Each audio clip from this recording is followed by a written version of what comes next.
ഫിസ്റ്റുലയുടെ pain ആയിട്ടല്ലോ വന്നിട്ടുണ്ടായിരുന്നത്. അതെ അതെ എങ്ങനെയായിരുന്നു ഉണ്ടായിരുന്നത്? ഫിസ്റ്റുലയുടെ പെയിനോ പനിയോ ഒക്കെ മൊത്തം പ്രശ്നമായിരുന്നല്ലോ. അതെ. ഫിസ്റ്റുലയുടെ പെയിൻ എങ്ങനെയാന്ന് വെച്ച് കഴിഞ്ഞാൽ നല്ല പെയിനായിരുന്നു. രാത്രിയിലൊക്കെ എനിക്ക് കിടക്കാൻ പറ്റത്തില്ലായിരുന്നില്ല.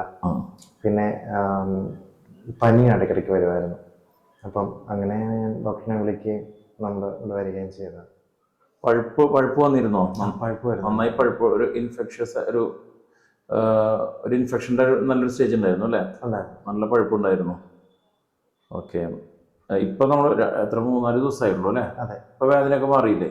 ഇരിക്കാൻ പ്രശ്നങ്ങൾ, ഇരിക്കാൻ കിടക്കാനൊന്നും കുഴപ്പമില്ല. പനിയൊക്കെ എത്ര ദിവസം കൊണ്ട് മാറി?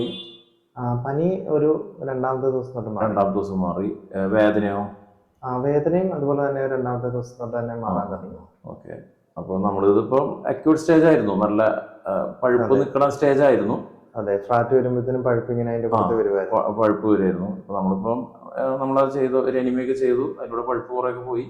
നമ്മൾ ഉണങ്ങാനുള്ള മരുന്ന് വെച്ചു, ഭക്ഷണം കറക്റ്റ് ആക്കുന്നു. ഇനി സമയം ഉണ്ട് ട്രാക്ക് ഉണങ്ങാനായിട്ട്. ഇനി സമയം എടുക്കും. അത് മാംസം വന്ന് നിറയണം അതിൻ്റെ ഉള്ളിൽ, ട്രാക്കിൻ്റെ ഉള്ളിൽ. അത് ഗ്രാജുവലി സംഭവിക്കും. ഇനിയിപ്പോൾ വലിയ കൂടൊന്നുമില്ല, ഭക്ഷണം തെറ്റിച്ചിട്ടില്ലെങ്കിൽ, ഡയറ്റിൽ വലിയ മാറ്റങ്ങളൊന്നും വരുത്തിയിട്ടില്ലെങ്കിൽ നാച്ചുറലി ശരീരം തന്നെ ഒരു ട്രാക്ക് ഉണക്കിക്കോളും. അപ്പം ഇനി ഭക്ഷണം ശ്രദ്ധിക്കാൻ, മരുന്നും കൃത്യമായിട്ടൊക്കെ ഒന്ന് കഴിച്ചു കഴിഞ്ഞാൽ പിന്നെ ഇത് വലിയ ആർക്കും പ്രശ്നം വന്നിട്ടില്ല, അങ്ങനെ കാര്യമായിട്ട് ആർക്കും കുഴപ്പമുണ്ടായിട്ടില്ല. അപ്പം അങ്ങനെ ഇത്തിരി സന്തോഷം. ശരി, താങ്ക് യു.